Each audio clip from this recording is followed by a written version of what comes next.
Perfect. Wow, you're I in a great mood today. well, I think I'm the only one here that's not hungover.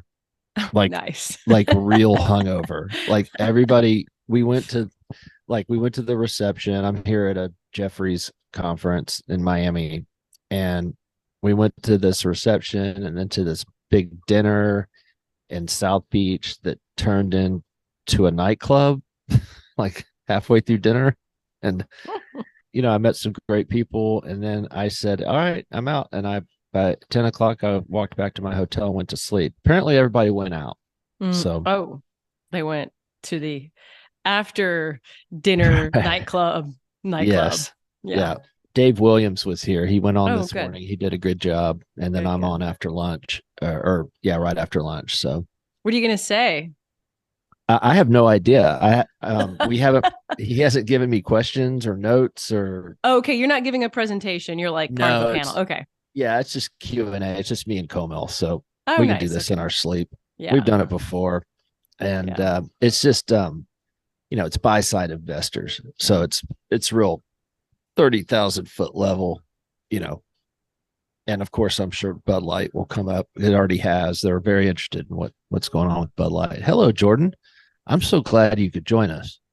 How Good are you this morning. It's morning? not even 9 o'clock yet, and I'm I know. Look at you. five Up minutes and late. at 'em. Yeah. You're only 5 minutes yeah. late You're only 5 minutes late by being 5 minutes. by being 1 minute early. Yeah, right. Jesus. So how was the beer I marketers think conference? it was funny because, they had a lot of speakers that could talk about growth. Um, Constellation, Molson Coors this year, and Athletic, Beatbox, although they're not necessarily a beer supplier. But I mean, the stage was set with Binge and his presentation. And I mean, he was talking about how they've never seen declines like they have in their history of tracking shipments this year and last year. And we're on pace to do under 200 million barrels for the first time in a quarter of a century. Mhm. So, I mean, that's kind of how the stage was set. So anytime somebody was talking about growth, it was in the back of your head. You're like, well, yeah, but the industry is Yeah. sick. Bleeding. Yeah. Yeah. Yeah. And the questions just piled up. No one really has their finger on the pulse of.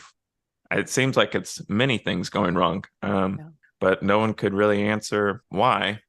And there wasn't too many solutions because it seems like the solution right now is to pivot to beyond beer and lose focus of traditional beer.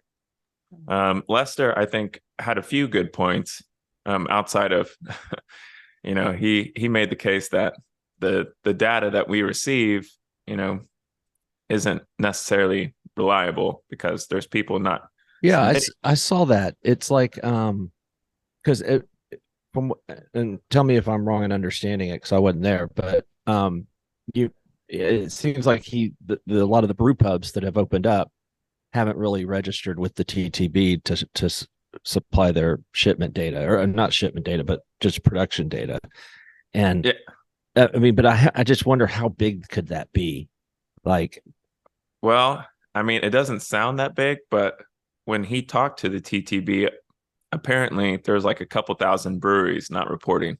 So if they're doing a couple thousand barrels, that could help out the numbers a little bit. But yeah, he was just saying that there's some misleading indicators in the data. But as far as helping out beer, he made the comment that trying to price against liquor is a death sentence because you can make liquor out of anything. I think he used an old mattress as his example. He I said think anything Lester's with old mattress, you could probably get some fermentation out of it. But I mean, why? Because it soaked up previous spirits. he You said can wring it out. it's just dirty, Jen. Ugh. Just yeah. dirty. He said Yeah. anything with biological material, and then he used old mattress, and I was like, ugh, gross.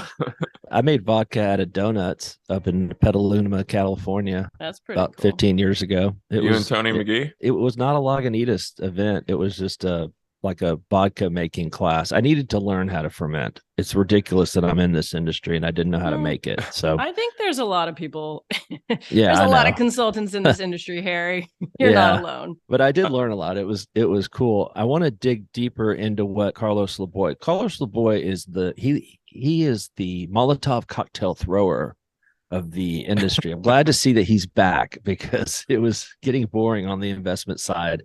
And, his contention that there needs to be a reset on equity agreements. I'm not sure how that went down in St. Louis and New York and Leuven, but what were your impressions of who did you talk? I mean, not who, but what were people saying about it? Yeah. So just back up a little bit. Carlos, he covers ABI globally, and he says that they're great brand builders in markets like Brazil and Mexico, where there isn't a 3-tier system and they can do what they kind of do best and just get all the consumer-centric, customer-centric data and then kind of become brand developers with that data. And so he made the case that given the relationship right now and their want to get that data, they should kind of go back to the table with wholesalers and say, okay, let's wipe the slate clean. You tell us what you want. And in turn, we're going to ask for more data from y'all. So that was kind of his reasoning. And he said that, it's happened between Coke and their Latin American bottlers and has worked out very well. It seems like AB already has all the data, though. I I'm was not thinking sure. the same, right? Like, there's Right. no way that AB doesn't have loads of data. Like, Constellation just said they have like 2.5 million people on their opt-in marketing platform, scaling to 10 million. There's no way AB with bees doesn't have, and maybe not even through bees, but that was my thought too. But I'm sure they'd love to have more. I just don't know that provides enough. So I mean, that was the skepticism. Of course, wholesalers, ones that I talked to, were excited at the prospect of getting to rewrite their equity agreement, not only to strike little stuff that doesn't really make them much money that AB demands, but also just the right of refusal, their ability to pick the equity manager. Yeah. Oh, yeah. They're Things never like going to give that up, man. right. I, So I agree that those are those. and I Sorry. think those are the top two things that wholesalers would likely ask for. So yeah, they're excited at the prospect. I think people are skeptical of what they would concede. And then also, if they ask for more data, like Carlos kind of alluded to, that raises some red flags because, like we said, they probably already have a bunch of data, but to ask wholesalers for more time and attention on supplying them with data, I don't think other brewers in their portfolio would be happy about that, or it would raise flags for government officials too, so. Oh, right. And also, I mean, Constellation has recently said that they do not want their wholesalers on bees at all. And that's a deal killer. And so that, I would say that that's probably good news for like Pro V and other third party providers of that same service, that ordering type service, because they're agnostic to the supplier. It's just a matter of trust. Do you trust a third party that won't sell that data to competitors? And I guess that's the linchpin in what's going on there. But I think that's a big headwind and Molson Coors has an ordering system too. And for Constellation to say, we don't want you on either of those, that's kind of a big deal because it really limits, unless the wholesaler wants to create his own ordering system from scratch on an individual basis, that'd be a pain in the ass. I know Reyes does it. If you're big enough to be Reyes, they have their own system. Southern has their own system. RNDC has their own system. Probably Breakthrough. Yeah. But once you get smaller than that, you kind of would probably want to use a third party or Bees or Molson Coors or whatever. But what you don't want is to have 5 systems so that each retailer has to log out and log back in to another system to order a different product. Yeah. And I think that's going to be a real challenge for the industry going forward. That ordering piece, that retailer ordering from the wholesaler piece, wholesaler ordering from the supplier. I think we've taken care of that. But retailer ordering from the wholesaler is a different story. And then don't get me into the consumer ordering from the retailer, because we've already talked about that and the legal implications there. That was a big highlight. And then I think one other thing that people mentioned a bunch at the reception was despite the doom and gloom, Andy Thomas of all companies, he was the one that provided some optimism and just kind of did like a recall of 30 years ago saying, hey, remember what it looked like 30 years ago? Constellation didn't exist. Modelo was, hardly on the map, and Athletic didn't exist, blah, blah, blah. I mean, it was a very eloquent recall kind of on the spot. And the people sitting next to me kind of tapped me and they're like, this is why I love that guy. And then even after the meeting was over, I heard more and more people talking about, I think that just kind of gave people a little lift on, things are bad right now, or they appear bad, but you don't know what the future holds. And that's how Andy kind of summed it up, is the arc of history is long. So just stay focused. And Andy steals the show, man. He always has. Yeah. He's just a great speaker. He sure is. Yeah. And we're talking about Andy Thomas of AB. I don't know if we said that, but Andy's just so eloquent, and he's right. I mean, hell, maybe beatbox is going to save us all. We don't know. Yeah. We don't know. Or Happy Dad. We don't know. Yeah. So that's cool. What were there any other things that made an impression on you? Everyone's high on Constellation during the Wall Street panel. That was the go-to pick for all three analysts, Carlos Laboy, Bonnie Herzog, and then Robert Ottenstein. And Robert he reminds me of like an NFL or NBA insider. Like when you watch Sports Center or pregame, postgame, they have their phone like right next to them because you never know like when news is going to come in. His agent's going to call. Yeah. Seriously. And he was sitting beside me at the conference, and that guy he's a machine. He's just constantly taking notes, talking on the phone, getting up to take a call, sometimes just bending down and taking a call. Under the table. Yeah. In the I front love row. that our last two podcasts have devolved into just talking about Robert. Robert Ottenstein. Like he's just a staple, and he the man, you know what, he stands on business. Oh my God. He definitely does. But he was surprisingly, he was harsher on AB than LeBoy was. I think everybody expected some fireworks with Carlos given some of his notes on Anheuser-Busch as of late, but it was Robert who was a bigger critic, at least in the US. Everyone had glowing things to say about ABI globally, but in the US, I think he said Bud Light's a disaster, not this year, but for the past 10 years. And the comments, like the Q&A from the audience afterwards, there was some harsh critiques in there too. Some people not even asking questions, just letting their feelings be heard. Yeah, I love that when I'm on stage and I get those long questions, and I'm like, I don't see a question, but this person really wants to make a statement. It kind of turned into like sparring, because there was like one pissed off comment, and then there was like another question asking the anonymous person why they felt that way. And I think Ben's was like, all right, I'm gonna go ahead and cut this off. That's funny. And Robert used to work for ABI. Like that's, wasn't he head of their investor relations? Something. That's before my time. Yeah. So. Yeah. Interesting. Well, Jennifer, I heard that you went to New York too. Is everybody just in New York? That was a couple weeks ago. That was for Heineken USA and the Constellation Investor Day. But I have some comments about pricing, because I feel like we don't talk about pricing enough. And I know that Lester loves to shut it down. Bump goes up on stage and he's like, we can't talk about pricing. I think we need to talk about pricing more, because maybe from a manufacturer's perspective, you can make spirits from anything. Okay, yeah, so that's a disadvantage. But on the consumer end and on the retailer end, it's a big deal, right? Like a lot of distributors, a lot of retailers are telling me like, we cannot keep taking price. It directly leads people to spirits. Now, of course, retailers price, but at the same time, they price how they feel they can price or should price. And I was talking about this with Bill, my husband, who's an analyst, and we were kind of arguing. He's like, well, I mean, forever, and certainly since I've worked for you, Harry, brewers, they lose volume, but they take price every year. And most years they can be profitable doing that forever. But like from a consumer standpoint, where does it end? Right. when I was born in 1982 to now, beer is up 3 times in pricing. Spirits is up 2 times.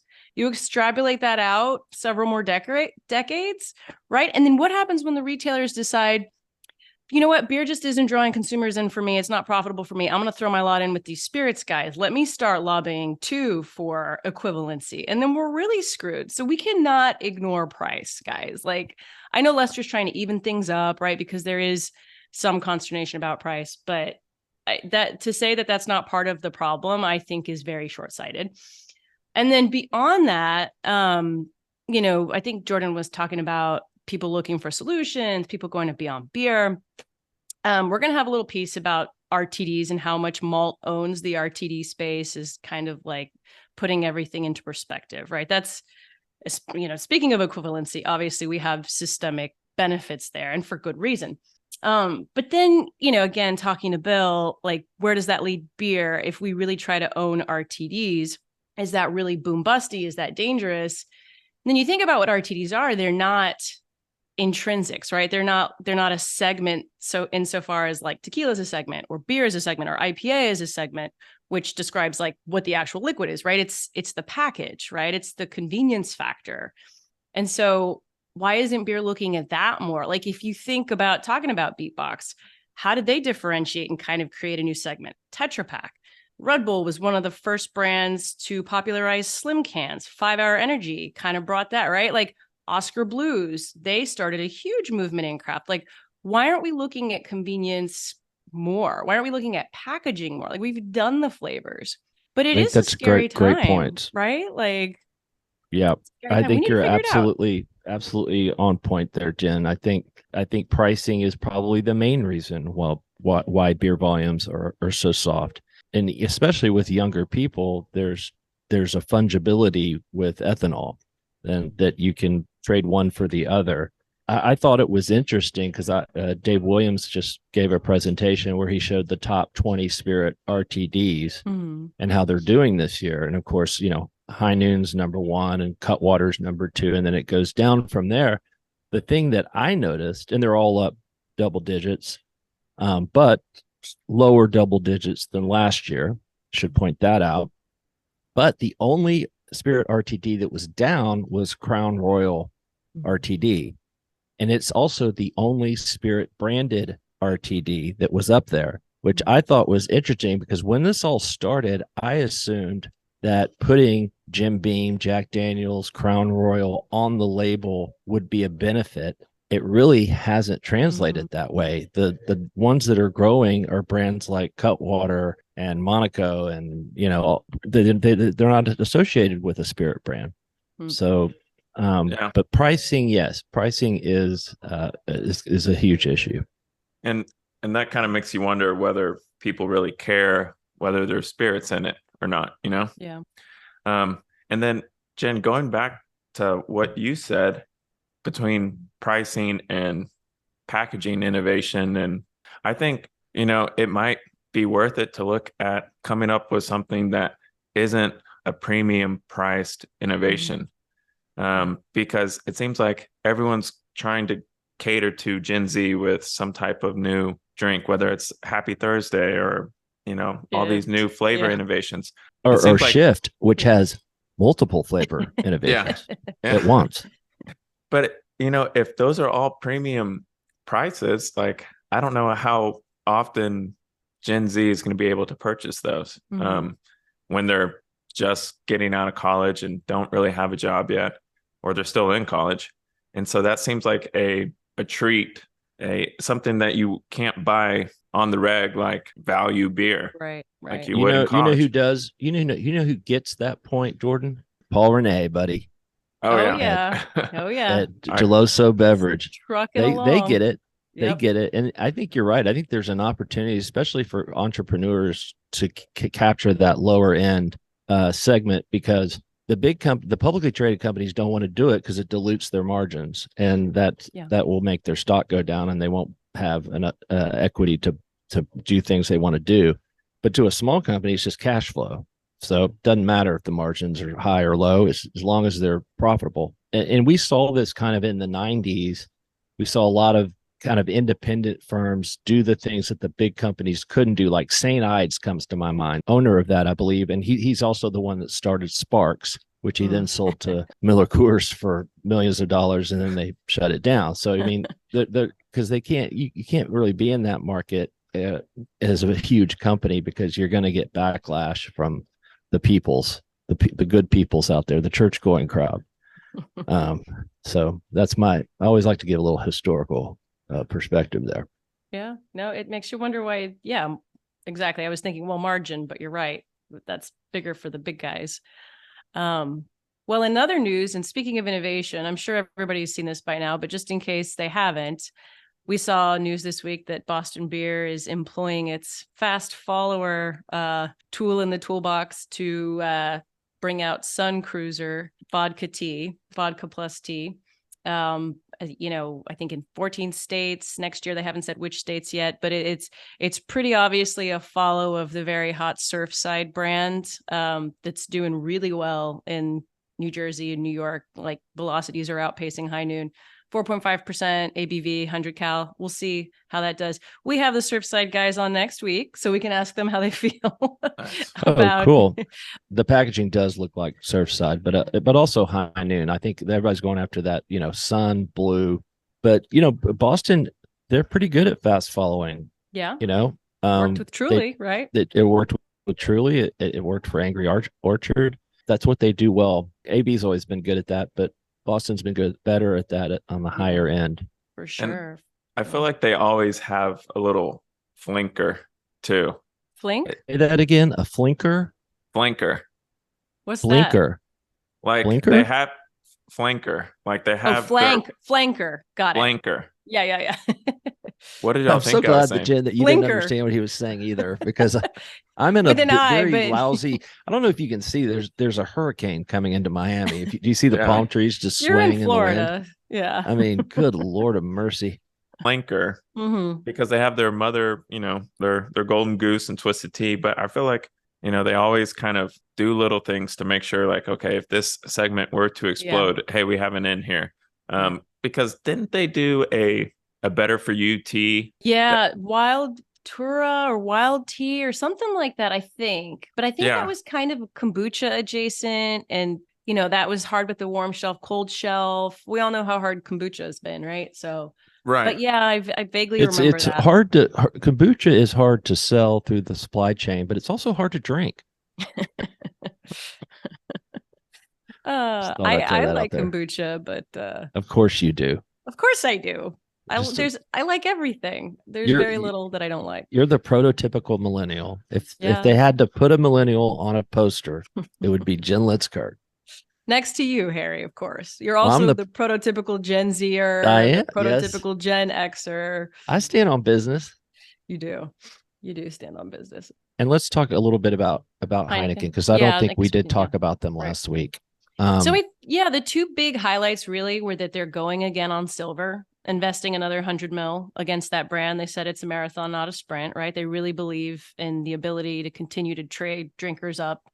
Lots said about driving Heineken 0.0, especially in the on-premise, and then get a dose. That's for dose Eckies, right? That messaging is evolving to grab one with a good one. I think, is it get one with a good one or grab one with a good one? More centered on. The fact that you can't remember it is not good. I think I have aphasia, Harry. Oh, okay. I've been self-diagnosing. I say, anyway. I think you just have hypochondria. Harry, it has nothing to do with my ridiculous workload or the fact that I have two young children. I knew it was going to somehow be my fault. Well, aphasia is when you can't recognize faces, I thought. Well, it has a host of things. I've you would know. I'm sure you've done more research on it than I have. So because I think I have it too, but I have the face one. You got it. I want it too. No, you don't want it, Jordan. No, we need you to be the one productive member. Yeah. Jordan's in my external hard drive. Right. Exactly. Memory. External hard drive shutting down. Is it? Yeah. Yeah. I noticed your memory's been slacking lately. We need to get you some kale juice or something, which is what I'm drinking right now. Pressed kale. Oh, it's so delicious.